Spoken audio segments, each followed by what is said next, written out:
బాబు ఎప్పుడున్నా రైతుల్ని పట్టించుకోరు. రైతులకు అన్యాయం చేస్తే జగన్ ఉన్నప్పుడు బానే చేశారు. అంతకుముందు రాజశేఖర రెడ్డి ఉన్నప్పుడు బాగే చేశారన్నటువంటి కోణాన్ని సాక్షి ప్రొజెక్ట్ చేసుకొస్తుంది. అందులో పంటల బీమా కట్టకుండా ఏడుబిచ్చుకు తినడంతో ఇన్సూరెన్స్ కంపెనీలు బ్లాక్ చేసిన ఆంధ్రప్రదేశ్‌ని అన్నటువంటిది హైలైట్ చేసింది.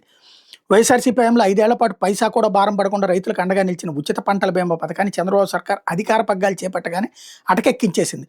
ఉచిత పంటల బీమాను ఎగరగొట్టేసి 2024 రబీ సీజన్ నుంచి స్వచ్ఛంద నమోదు బీమా పథకాన్ని తెర మీదకి తెచ్చింది. రైతులను భాగస్వామ్యం చేయడం ద్వారా మెరుగైన రీతిలో పంటల బీమా అమలు కోసమే ఈ పథకాన్ని తెచ్చామంటూ నమ్మబలికింది. అయితే ప్రీమియం భారం భరించలేక 80% పైగా రైతన్నలు పంటల బీమాకు దూరం అయిపోయారు. రబీ 2024-25 సీజన్ నుంచి శ్రీకారం చుట్టిన స్వచ్ఛంద బీమా పథకంలో చేరేందుకు ప్రీమియం భారం కారణంగా రైతన్నలు ఆసక్తి చూపకపోవడంతో 48 లక్షల ఎకరాలకు గాను 9.92 లక్షల ఎకరాల్లో సాగైన పంటలకు మాత్రమే బీమా కవరేజ్ దక్కింది. 40 లక్షల మంది రైతులకు గాను 7.64 లక్షల మందికి మాత్రమే బీమా చేయించుకోగలిగారు.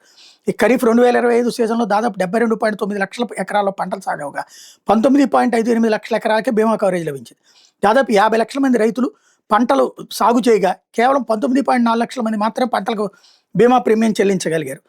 ఉచిత పంటల బీమాకు సంబంధించి ఖరీఫ్ 2024 సీజన్లో రైతుల వాటాతో కలిపి ప్రభుత్వం 834 కోట్లు బీమా కంపెనీలకు చెల్లించాల్సి ఉంది.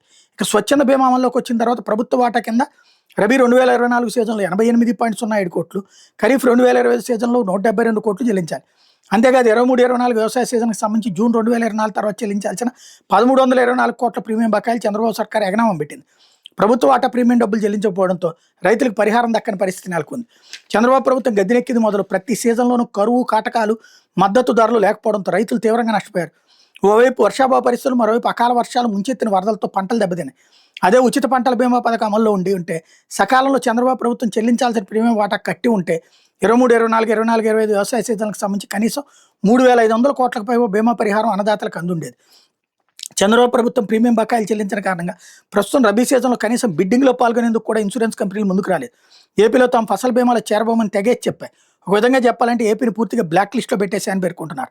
జాతీయ స్థాయిలో ఫసల్ బీమా పరిధిలోకి వచ్చే రాష్ట్రాల జాబితా నుండి ఏపీని తొలగించాయి.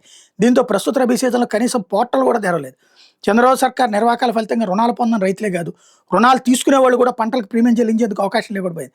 దీంతో గడిచిన రబీ సీజన్లో తెరపైకి తెచ్చిన స్వచ్ఛంద నమోదు పంటల బీమా పథకం ఏడాది తిరగకుండా అటకెక్కినట్టయింది. దేశంలో ఎక్కడా లేని విధంగా రైతులను పంటల బీమా పరిధిలోకి రాకుండా చంద్రబాబు ప్రభుత్వం దగా చేసింది. కనీసం ఇన్పుట్ సబ్సిడీ అయినా సకాలంలో ఇచ్చిందంటే అది లేదు.